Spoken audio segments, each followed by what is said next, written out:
السلام علیکم ورحمۃ اللہ وبرکاتہ۔ بسم اللہ الرحمن الرحیم۔ الحمد للہ رب العالمین والصلاة والسلام علی رسولہ الامین محمد وعلی آلہ وصحبہ اجمعین، اما بعد۔ اعوذ باللہ من الشیطان الرجیم، بسم اللہ الرحمن الرحیم۔ رب اشرح لی صدری ویسر لی امری واحلل عقدۃ من لسانی یفقہوا قولی رب زدنی علما، آمین یا رب العالمین۔ پڑھی۔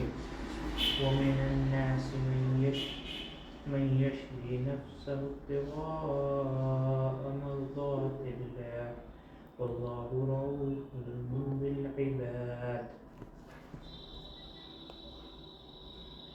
يا أيها الذين آمنوا ادخلوا في السلم كافة ولا تتبعوا خطوات الشيطان إنه لكم عدو مبين۔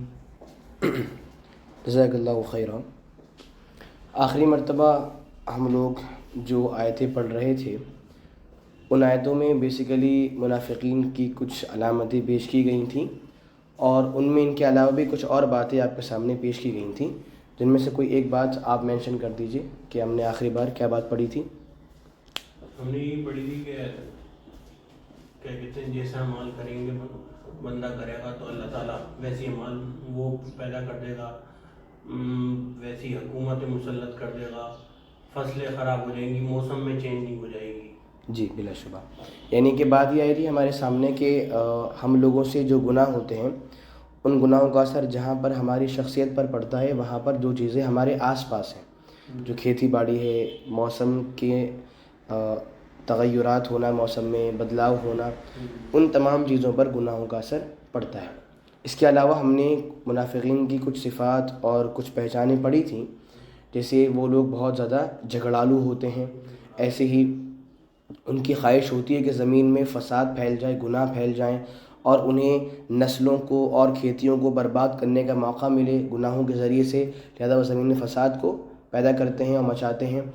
اور ایک بات ہم نے اور پڑھی تھی کہ جب بھی ان سے بولا جائے کہ بھئی اللہ کے لیے آپ اللہ سے ڈریے، اللہ کا تقوی پیدا کیجئے، تو ان کی جھوٹی عزت انہیں گناہوں میں مزید بڑھاتی ہے، اور وہ کیا بولتے ہیں کہ نہیں، ہم تو اچھے ہی ہیں، ہم کیوں سدھریں، ہم کیوں اچھے بنیں، فلاں لوگ ہیں انہیں اور اچھا بننا چاہیے، ہم تو اچھے ہی ہیں۔ یعنی کہ یہ الفاظ منافقین کے ہوتے ہیں، وہ کیا بولتے ہیں، ہم تو اچھے ہیں اور ہمیں اچھا نہیں بننا ہے، اچھے تو فلاں کو بننا ہے کیونکہ وہ بہت برے ہیں، ہم تو پھر بھی اچھے ہیں۔ یہ کچھ صفات تھیں جو منافقین کی اس موقع سے آئی تھیں۔ آج ہمارے سامنے جو آیت ہے وہ سورہ بقرہ کی آیت نمبر 207 ہے۔ اللہ رب العالمین کا ارشاد ہے، وَمِنَ النَّاسِ مَن يَشْرِي نَفْسَهُ ابْتِغَاءَ مَرْضَاتِ اللَّهِ۔ وَمِنَ النَّاسِ کچھ لوگ ایسے ہیں، واو مطلب اور، وَمِنَ النَّاسِ اور کچھ لوگ ایسے ہیں، میں جو یشری بیچتے ہیں، جو بیچتے ہیں، نفسہو اپنے آپ کو ابتغاء مرضات اللہ، اللہ کی خوشی، اس کی رضا کو پانے کے لیے۔ علیکم السلام، ٹھیک ہے۔ ومن الناس اور کچھ لوگ ایسے ہیں، من جو یشری بیچتے ہیں، نفسہو اپنے آپ کو، کیوں بیچتے ہیں، ابتغاء چاہنے کے لیے، مرضات اللہ اللہ کی خوشی کو چاہنے کے لیے وہ اپنے آپ کو بیچ دیتے ہیں۔ اس کے بعد ہے واللہ اور اللہ رؤوف بالعباد اپنے بندوں پر بہت زیادہ رحم کرنے والا ہے۔ غور کریے، رب العالمین ان آیت کے اندر، اس آیت کے اندر اہل ایمان کی جو صفات ہیں وہ ذکر فرما رہا ہے۔ اور ابھی آپ سنیے، 207 سے پہلے جو ہم نے آیتیں پڑھی ان میں منافقین کا ذکر تھا کہ منافقین کون ہوتے ہیں، ان کی پہچان کیا ہوتی ہے۔ اب 207 میں جو ذکر ہے وہ اہل ایمان کا ہے، یعنی یہ قرآن کا وہ انداز ہے جو آپ کو کئی مقامات پر ملے گا۔ کیا؟ اگر رب العالمین کہیں پر اہل جہنم کا ذکر کرے تو رب العالمین اس کے فوراً بعد اہل جنت کا ذکر بھی فرماتا ہے۔ پھر سمجھی بات، اگر کہیں پر پہلے اہل جہنم کی صفات چلے گی، اہل جہنم یہ ہوتے ہیں، جہنم میں یہ عذاب ہے، یہ عذاب ملے گا، تو اس ذکر کے فوراً بعد اہل جنت کی جو صفات ہیں وہ بھی پیش کی جاتی ہیں۔ اگر کہیں پر ذکر اہل ایمان کا ہو تو اس کے فوراً بعد جو گنہگار ہیں ان کا ذکر بھی ہوتا ہے۔ وہی بات یہاں پر ہے۔ پہلے ذکر تھا منافقین کا کہ منافقین ایسے ہوتے ہیں، ان میں یہ پہچانیں، ان میں یہ علامتیں ہیں. اب اس ذکر کے ختم ہونے کے فوراً بعد ذکر ہو رہا ہے اہل ایمان کا، تاکہ جو اچھے لوگ ہیں وہ درمیان میں رہیں. ان کے یہاں پر جب ان سے گناہ ہو جائیں تو وہ کیا سوچیں، اللہ کیا ہے، غفور الرحیم ہے. ان کے یہاں پر جہاں پر اللہ سے خوف رہے وہاں انہیں اللہ سے امید بھی نہ رہے. بات سمجھ رہے ہیں؟ تو جہاں پر قرآن میں گناہ گاروں کا ذکر ہو اس کے فوراً بعد نیکوکاروں کا ذکر بھی ہوتا ہے. تو اس آیت میں 207 میں کیا ہو رہا ہے، اہل ایمان کی صفات کا ذکر ہے. دیکھیے پھر سے، وَمِنَ النَّاسِ، کچھ لوگ ایسے ہیں، مَن یشری نفسہ، جو اپنے آپ کو بیچ دیتے ہیں. کیوں؟ اللہ کی مرضی حاصل کرنے کے لیے. قابل غور بات ہے، اللہ نے کہا اہل ایمان اپنے آپ کو بیچ دیتے ہیں. اللہ نے بیچنے کے الفاظ استعمال کیے ہیں، جانتے ہیں کیوں؟ کیونکہ اگر ایک انسان کسی چیز کو بیچ دے اور کسی چیز کی سیل کر دے اور اس کو بیچ دے، اس کو فروخت کر دے، تو کیا ہوتا ہے، اس کا ادھیکار، اس کا حق اس چیز سے ختم ہو جاتا ہے. اسی لیے آپ دیکھیے ایک اور آیت ہے قرآن مجید کی، وہاں پر ارشاد ہے، ان اللہ اشترى من المؤمنین انفسهم واموالهم بان لهم الجنہ.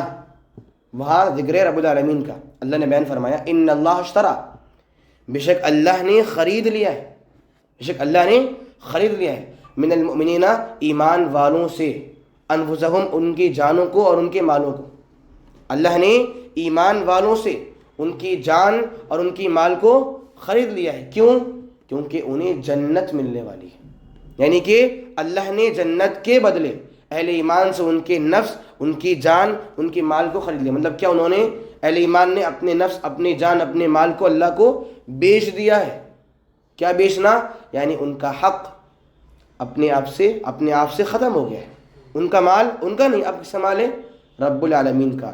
یعنی کہ جب ہم نے اپنے نفس کو، اپنی جان کو، اپنے وجود کو، اپنے مال کو اور اپنی پوری زندگی کو جنت پانے کے لیے اللہ کو بیچ دیا ہے، تو آپ بتائیں پھر بھی انسان اپنی خواہشات کے پیچھے پڑ جائے، وہ تب بھی اپنی منمانی کرے اور کیا بولے، میرا من ہوگا تو عبادات کروں گا، نہیں ہوگا تو نہیں کروں گا.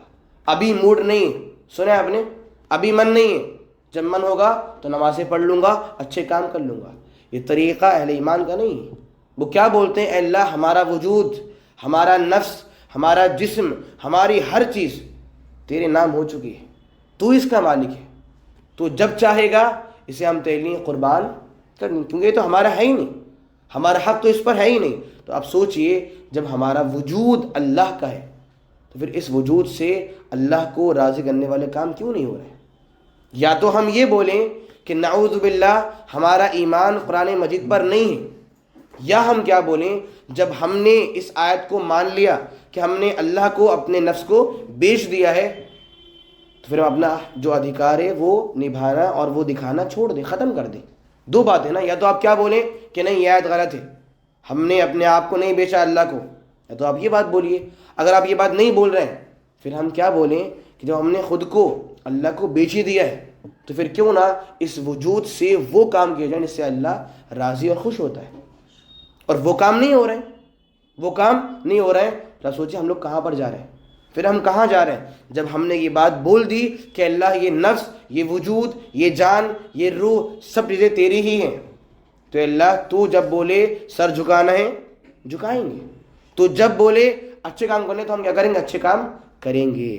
ٹھیک ہے. تو حکم کیا ہے، اہل ایمان نے اپنے نفس کو اللہ کی رضا پانے کے لیے بیچ دیا ہے. اصل میں اس آیت کے بیک گراؤنڈ میں اور اس آیت کے شان نزول میں مفسرین نے ایک واقعہ پیش کیا ہے، اور واقعہ بڑا ہی اہم ہے. واقعہ سنیے. ایک صحابی تھے، ان کا نام ہے صہیب الرومی. صہیب الرومی، ان کے بارے میں آتا ہے کہ جب انہوں نے مکہ چھوڑنے کا ارادہ کیا، کیونکہ آپ جانتے ہیں مکہ میں جو مسلمان تھے، مشرکین نے اور کفار نے ان مسلمانوں پر بے انتہا مظالم ڈھائے اور ان پر بے انتہا ظلم کیے تھے. اب کیا ہوا، نبی صلی اللہ علیہ وسلم نے حکم دے دیا کہ سارے مسلمان مکہ چھوڑ دیں اور مدینہ جا کر بس جائیں. صحابی کون ہے، صہیب رومی. یہ روم کے رہنے والے تھے. جب انہوں نے ارادہ کیا کہ یہ بھی مکہ چھوڑ دیں اور مدینہ جا کر بس جائیں، کیا ہوا؟ سارے کفار اور مشرکین ان کے سامنے آ گئے، ان کے سامنے، اور ان کے راستے کو روک لیا. یہ بولے کیا مسئلہ ہے، آپ مجھے کیوں روک رہے ہیں؟ تو وہ بولے صہیب تم روم کے تھے، اور جب تم مکہ آئے تھے تو تم بے انتہا غریب تھے، اور اب تم مکہ چھوڑ کر جا رہے ہو تو آپ بہت امیر ہو، تو آپ سارا پیسہ لے کر مدینہ جاؤ گے؟ ایسا نہیں ہوگا. تو کیا بولتے صہیب الرومی، اگر ایسی بات ہے تو کیا اگر میں اپنی ساری دھن دولت، سارا مال، سارا پیسہ، سارا متاع، سارا سامان اگر یہیں پر چھوڑ جاؤں تو کیا آپ مجھے مدینہ جانے دو گے؟ کفار بولے ہاں، اپنا سارا مال، سارا دھن، سب کچھ یہاں چھوڑ جاؤ، پھر ہم آپ کو مدینہ جانے کی پرمیشن دے دیں گے. انہوں نے لہذا اپنے سارے پیسے کو، سارے مال کو اللہ کے لیے قربان کر دیا اور مدینہ چلے گئے. مطلب کیا؟ انہوں نے اللہ کی رضا کو پانے کے لیے اپنے پیسے کو لٹا دیا. مطلب ایک کاروبار، ایک بیع کی، ایک بزنس کیا. سمجھ رہے ہیں بات؟ سمجھی؟ کفار کیا بول رہے ہیں؟ اے صہیب اپنا سارا مال، سارا دھن کیا کر دو؟ چھوڑ دو، پھر مدینہ جاؤ. انہوں نے اللہ کی رضا کو پانے کے لیے، اللہ کی رضا کو پانے کے لیے اپنا سارا پیسہ قربان کر دیا. کیوں؟ تاکہ مدینہ جائیں اور اللہ کی رضا پائیں. اللہ نے آیت اتار دی. کچھ لوگ ایسے ہیں جنہوں نے اپنے نفس کو، اپنی جان کو بیچ دیا صرف اللہ کی رضا کو پانے کے لیے. لیکن علماء کہتے ہیں کہ یہ آیت بالکل عام ہے. اب سنیں کیا ہوا آگے. جب صہیب الرومی مدینہ پہنچ گئے تو نبی نے ان کا استقبال کیا اور کہا صہیب آپ نے جو کاروبار کیا، آپ نے جو تجارت کی ہے نا، اس میں آپ کو بہت زیادہ پروفٹ ہوا ہے. لاس ہو رہا ہے، یہاں پر تو لاس ہو رہا ہے، سارا پیسہ جا رہا ہے، سب کچھ لٹ گیا نا ان کا. نبی کیا بول رہے ہیں؟ صہیب پیسہ نہیں گیا، آپ کو بہت پروفٹ ہوا ہے. کیوں؟ دنیا کا پیسہ ہے، آج ملا ہے کل دوبارہ مل جائے گا. لیکن آپ نے جو کام کیا ہے اس سے آپ کو جو عظیم ثواب کا پروفٹ ملا ہے وہ بہت ہی عظیم ہے اور اپنے آپ میں یونیک ہے. سمجھ رہے ہیں بات کو؟ تو آیت میں کیا ہے؟ کچھ لوگ ہیں جو اپنے نفس کو بیچ رہے ہیں اللہ کی مرضی کے لیے. اور آگے واللہ رؤوف بالعباد، اللہ بندوں پر بہت رحم کرنے والا ہے. کیا مطلب؟ جو لوگ اپنے نفس کو اللہ کی رضا پانے کے لیے بیچتے ہیں تو وہ تو اللہ کی رحمت کے حقدار ہیں ہی، لیکن اللہ کی رحمت تو اور عام ہے. بات سمجھیے. حکم کیا ہے؟ جو اپنی جان کو اللہ کی رضا پانے کے لیے کیا کرتے ہیں؟ بیچتے ہیں، تو اللہ کی رحمت ان کو تو ملے گی، لیکن اس کی رحمت اور عام ہے. جو اور گنہگار ہیں اس کی رحمت ان کو بھی مل رہی ہے، اس لیے وہ آرام سے کھا رہے ہیں اور جی رہے ہیں. اگر اس کی رحمت نہیں ہو پھر آپ دیکھ کیا ماحول بن جائے اور انہیں کیا عذاب ملے. بہرحال تو یہ ایک عظیم آیت ہے جہاں سے اہل ایمان کی صفات کا ذکر ہو رہا ہے. تو ہم لوگوں نے اس آیت سے کیا اہم بات سیکھی ہے؟ ہم نے یہ سیکھی ہے کہ اللہ کی رضا کے لیے جیسے نماز پڑھنا ہے، جانا ہے تو اللہ کے اور کام چھوڑ دے. اللہ کی رضا کے لیے پہلے نماز ضروری ہے. جی جناب، کوئی عظیم بات، ہم نے کوئی اہم بات سیکھی؟ کہ ہم جو ہیں ہماری جتنے بھی وہ جو ہیں جو چیزیں ہمارے پاس موجود ہیں وہ سب اللہ تعالیٰ کی نہیں، تو اگر ان کو چھوڑنا پڑے صرف اللہ تعالیٰ کی رضا کے لیے تو ہمیں سوچنا نہیں تھی. ماشاء اللہ، بہت اچھی. اور کوئی؟ طیب صاحب؟ ایک ہی، اگر دنیا میں تجارت ہو رہی ہے تو وہ تو دنیا میں رہ جانی، اگر اس کی مدد سے اگر ہم ثواب کما رہے ہیں تو وہ تو پرماننٹ ہے، بعد میں جا کے دکھانا ہے. ٹھیک ہے، ماشاء اللہ. ٹھیک ہے، یعنی کہ اہل ایمان کی عظیم صفت کا ذکر ہے کہ وہ اپنے سارے وجود کو اللہ کے لیے بیچتے ہیں، اللہ کے حوالے کرتے ہیں کہ اللہ اب سے تو مالک ہے، تو جہاں بولے گا اس کا استعمال وہیں پر ہی کیا جائے گا. اگلی آیت دیکھیے 208. یہاں پر خطاب اہل ایمان سے. اللہ کا ارشاد ہے یا ایھا الذین آمنوا ادخلوا فی السلم کافہ. اے ایمان والو ادخلوا، کیا ہو جاؤ؟ داخل ہو جاؤ. فی السلم، اسلام میں، کافتاً، مکمل طور پر. ولا تتبعوا خطوات الشیطان، ولا تتبعوا، اور اتباع مت کرو، مت مانو، مت چلو، خطوات الشیطان، شیطان کی نقش قدم پر، شیطان کی راہوں پر مت چلو. انہو، بے شک وہ کون؟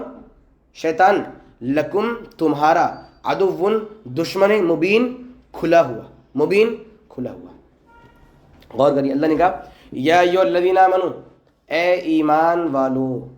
میں نے آپ سے یہ بات پہلے بھی بولی تھی کہ اللہ جب جب بولے اے ایمان والو تو علماء کہتے ہیں اس آیت میں یا تو کسی بات کا حکم ہوگا یا کسی بات سے رکنے کا حکم ہوگا. یا تو جب اللہ بولے اے ایمان والو تو اس آیت میں یا تو کسی بات کے کرنے کا حکم ہوگا تو انسان وہ کام کرے گا، یا اس آیت میں جس میں خطاب اہل ایمان کے نام سے ہو رہا ہے، یا پھر اس آیت میں کیا ہوگا، کسی کام سے رکنے کا حکم ہو کہ ایمان والو یہ گناہ ہے، غلط ہے، آپ اس کام کیا کر دیجئے، چھوڑ دیجئے.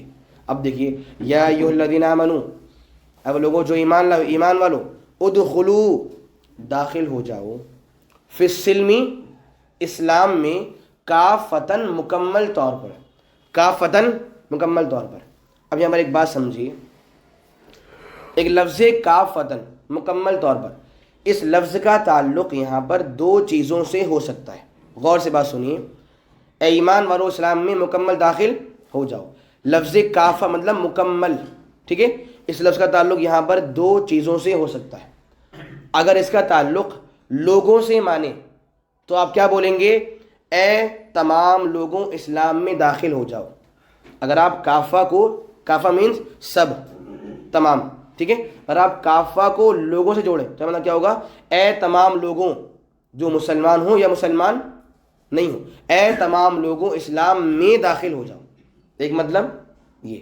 دوسرا مطلب کیا، کافہ کا اگر ہم جوڑیں اسلام سے کہ اے لوگوں جو ایمان لائے ہو آپ مکمل اسلام میں داخل ہو جاؤ، تو دونوں مطلب کیا ہے، صحیح. یعنی پہلا مطلب کیا ہے، اے تمام لوگوں اسلام میں داخل ہو جاؤ. دوسرا کیا ہے، اے تمام لوگوں، اے لوگوں ایمان والوں آپ مکمل اسلام میں داخل ہو جاؤ. لیکن جو دوسرا مفہوم ہے کہ مکمل اسلام میں داخل ہو جاؤ زیادہ بہتر، کیونکہ آگے جو بات آ رہی ہے وہ اس کو سپورٹ کر رہی ہے، ٹھیک ہے. تو مفہوم کیا نکلا، اے ایمان والو مکمل اسلام میں داخل ہو جاؤ.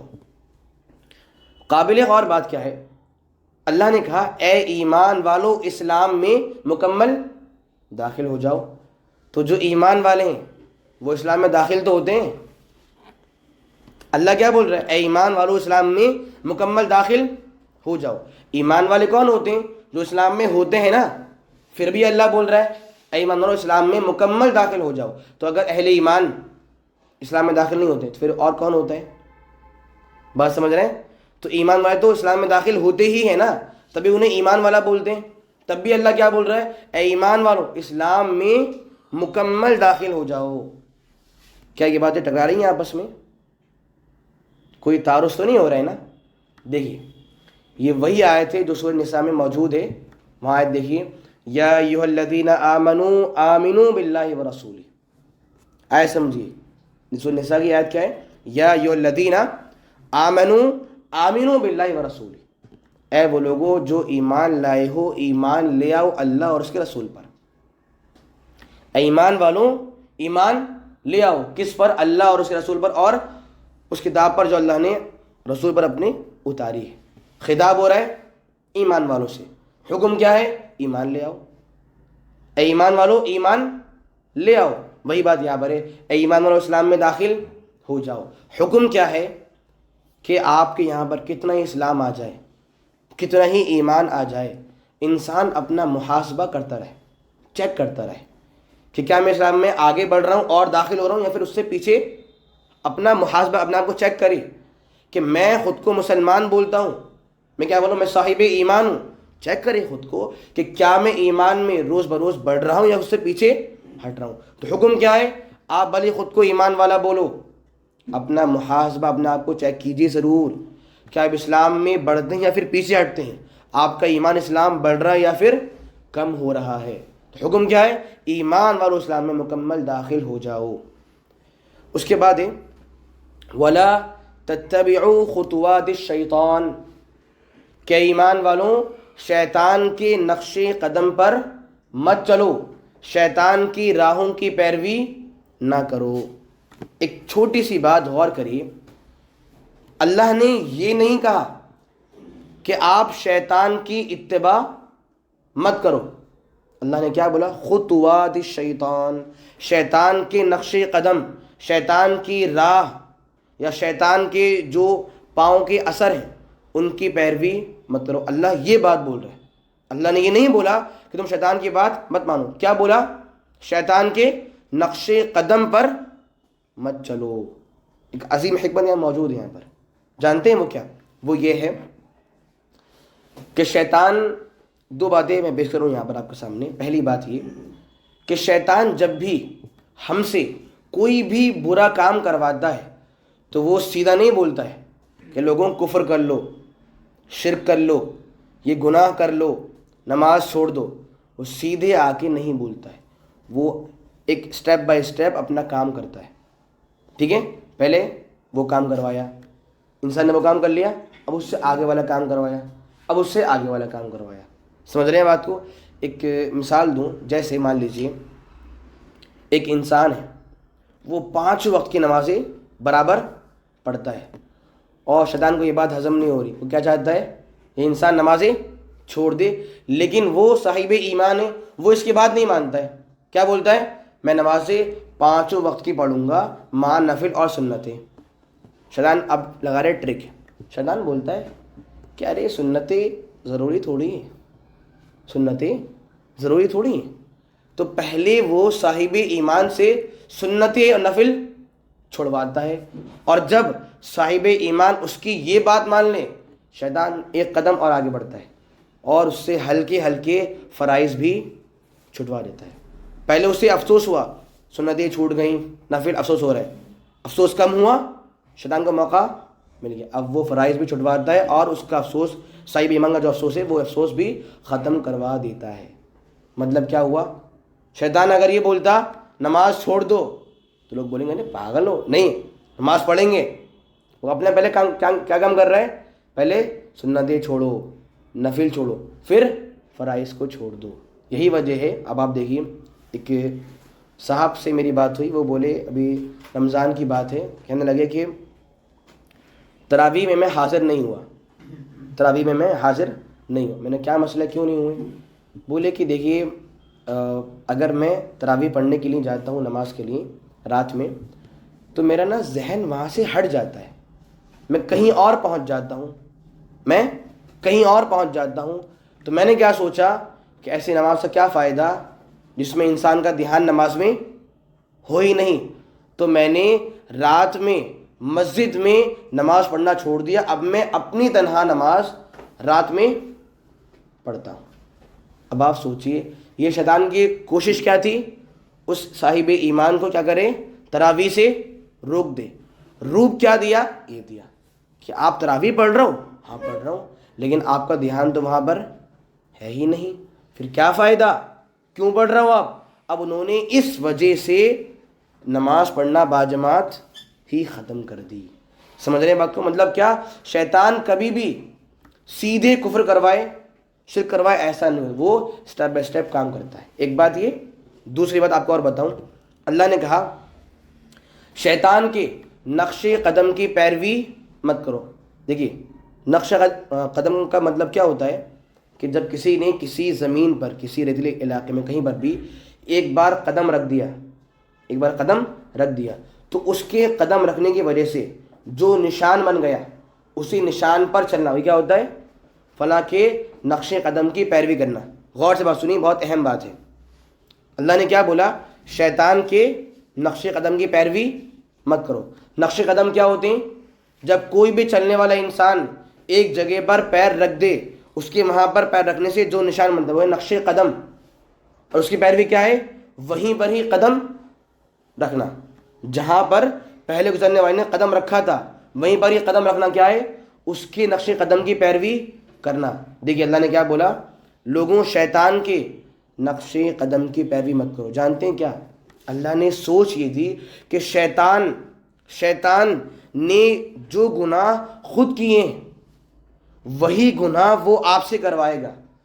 تو جن گناہوں کو پار کر کے اس نے اپنا قدم وہاں پر رکھ دیا ہے، آپ بھی ان گناہوں پر عمل کر کے اپنا قدم وہاں پر مت رکھنا. غور سے بات سنی. کیا کہا اللہ نے؟ شیطان کے نقش قدم کی پیروی مت کرو. کیا مطلب؟ اس نے جو گناہ کر دیے وہ گناہ وہ آپ سے کروائے گا. اس کی چاہت کیا ہے؟ کہ جن راہوں پر میں چلا ہوں یہ لوگ بھی ان راہوں پر چلیں. حکم کیا دیا؟ اس راہ کی پیروی مت کرو. اور آپ کو شاید یہ بات نہیں معلوم ہو تو آج آپ یہ بات جان لیجئے کہ آج ہمارے معاشرے میں جتنی بھی گناہ موجود ہیں ان میں سے اکثر کا لگ بھگ یہ حال ہے کہ وہ سارے گناہ شیطان نے کر دیے ہیں اور وہی وہ ہم سے کرواتا ہے. سمجھیے بات کو. معاشرے میں جو گناہ بھی آج موجود ہیں شیطان نے وہ گناہ کر کے دکھائے ہیں اور وہی گناہ وہ ہم سے بھی کرواتا ہے. مثال دوں میں آپ کو, حسد جلنا, شیطان یہ گناہ کر چکا ہے. یاد ہوگا آپ کو, اسے حسد ہوا تھا کس سے؟ آدم علیہ السلام سے ہوا تھا حسد. اور کیا ہوا تھا کہ ارے ان میں ایسی کیا بات ہے جو بات مجھ میں نہیں ہے, اللہ نے ان کو اوپر کر دیا اور مجھے نیچے, ان میں ایسی کیا بات ہے, اسے جلن ہوئی تھی. وہی گناہ وہ ہم سے کرواتا ہے. حسد میں نے کیا تھا آپ بھی کرو, لہٰذا ہمیں یہ صاحب کیوں بڑھ رہے ہیں آگے, ان کا کام آگے کیوں بڑھ رہا ہے, ان کا نام کیوں بڑھ رہا ہے آگے, میں صاحب حیثیت ہوں, میرا نام اور اوپر ہو, میں آگے بڑھوں, یہ ہوتا ہے. نمبر 2, شیطان نے تکبر کیا تھا, کبر کیا تھا اس نے, اور یہ گناہ ہے اور وہی گناہ وہ ہم سے بھی کرواتا ہے. کیسے؟ تکبر کیا ہوتا ہے؟ تکبر کی تعریف ہوتی ہے, حدیث کے الفاظ ہیں بطر الحق و غمط الناس, حق بات کا انکار کرنا اور لوگوں کو حقیر سمجھنا. اسے کیا بولتے ہیں؟ تکبر. ابلیس نے, شیطان نے کام کیا تھا. کیسے؟ اس نے حق کا انکار کیا. کون سا حق؟ اللہ نے بولا کہ سب لوگ سجدہ کریں.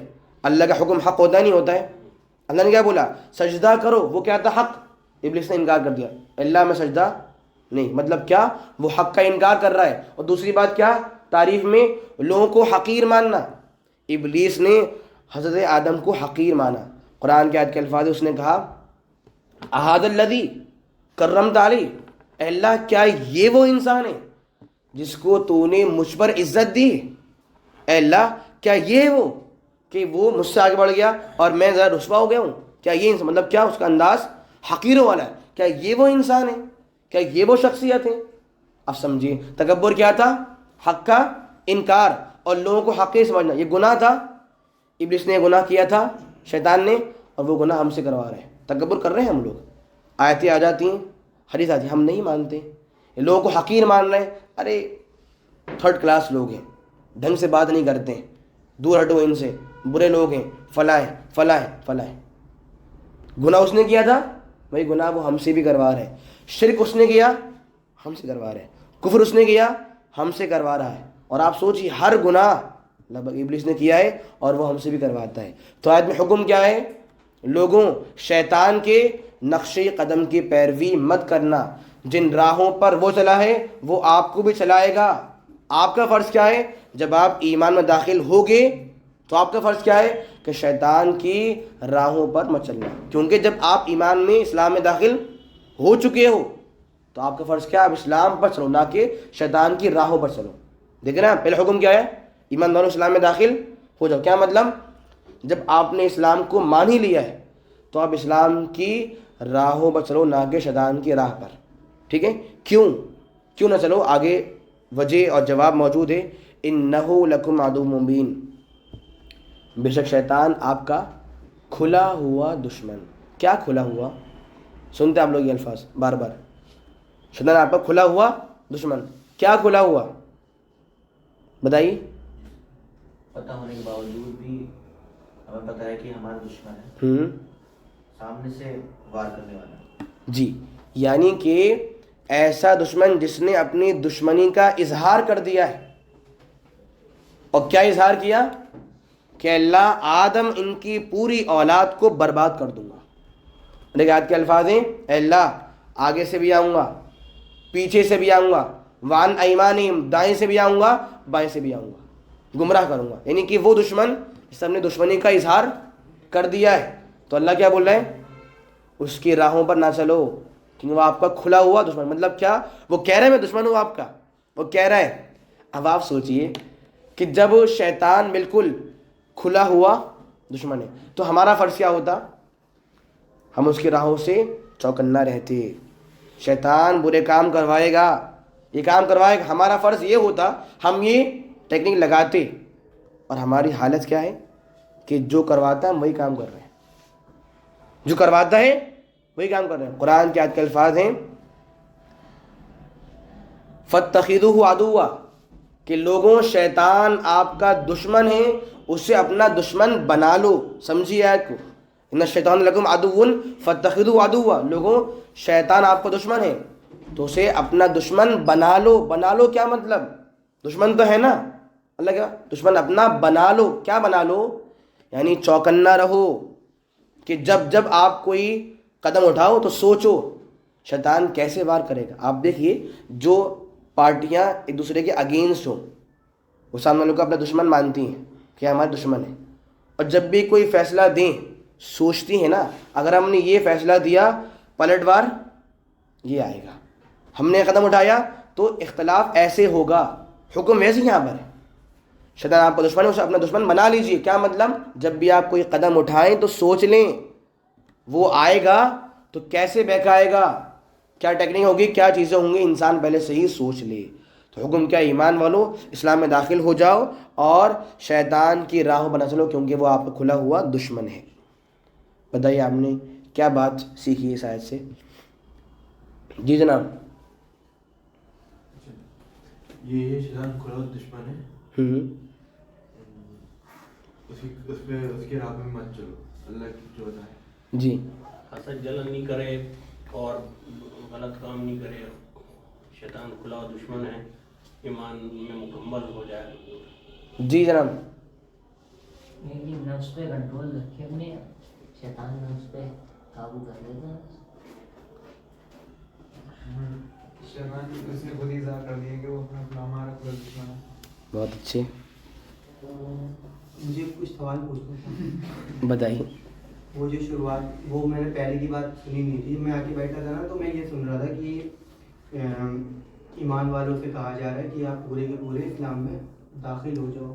تو آپ نے اس کے دو جواب بتائے کہ ایک تو ساری انسانیت سے کہا جا رہا ہے اور ایک صرف ایمان والوں سے کہا جا رہا ہے. ایک ایمان میں ایک ہے کہ اسلام میں مکمل داخل ہو جاؤ. ہاں, ایک مطلب ساری انسانیت سے کہا جا رہا ہے اسلام میں داخل ہو جاؤ, اور ایک کہا جا رہا ہے ایمان والوں سے کہ وہ اسلام میں مکمل. ٹھیک ہے, تو وہاں پر ہم یہ والی بات کیوں لیں گے کہ سارے انسانوں سے؟ آپ نے یہ بات کیسے پتہ کری کہ سارے انسانوں سے کہا جا رہا ہے؟ میں نے یہ بات نہیں بولی, میں نے یہ بولا کہ اللہ یہ بول رہا ہے کہ لوگوں آپ اسلام میں مکمل داخل ہو جاؤ, کیونکہ اس کے آگے کیا ہے, شیطان کی راہوں پر مت چلو. کیوں؟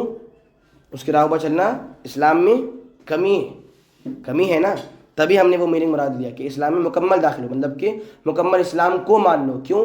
شیطان کی راہوں پر چلنا اسلام میں داخل ہونے میں کمی آ رہی ہے نا.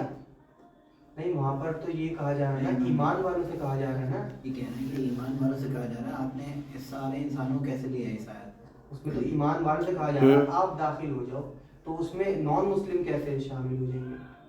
اچھا دیکھیے, مسئلہ یہ ہے کہ اگر ہم یہ بات بولیں کہ یہ جو آیتیں, اس طرح کی جو آیتیں ہیں وہ صرف صاحب ایمان کے لیے, تو پھر اس کا مطلب کیا ہوگا کہ جو خطاب قرآن کے جو خطابات ہیں وہ خاص صرف اہل ایمان کے لیے.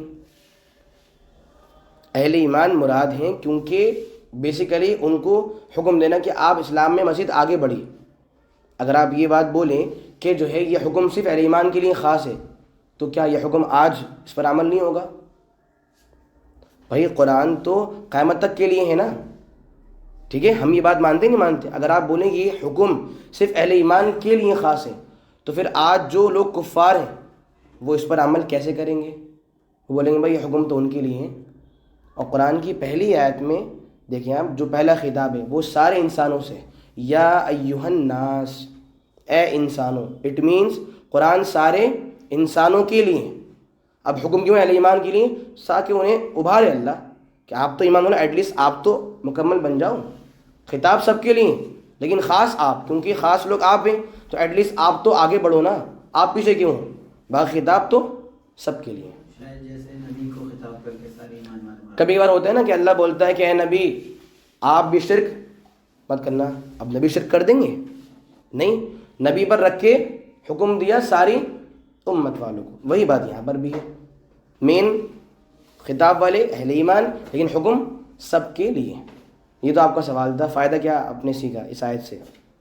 فائدہ وہی جو بات چلتی ہے کہ ساری باتیں بہت ساری چل رہی ہیں. یہی بات جو چل رہی ہے, میں یہ بتاؤں گا تو آپ کو یہی بتائیں. چلیے یہ میں نے 12 ہی بات بولی ہے، آیتوں سے آپ کو بہت کچھ سیکھنے کو ملتا ہے. صرف یہ سمندر میں آپ ڈوبیے اور نیچے جائیے تاکہ آپ کو موتیاں مل جائیں، ڈھونڈیے، بہت کچھ سیکھنے کو ملے گا. جی جناب. شیطان ہمارا کھلا ہوا دشمن یہ بات تو آ چکی ہے. پیچھے سے وار نہیں کرتا، وہ سامنے سے وار کرتا ہے. سامنے سے وار کرتا ہے. اور کوئی صاحب کوئی خاص بات؟ ہمارے راہ سے ہٹاتا ہے، حالانکہ وہ قرآن ہو اسلامی کو، پھر نہ وہ اصلی دنیا کی ہو.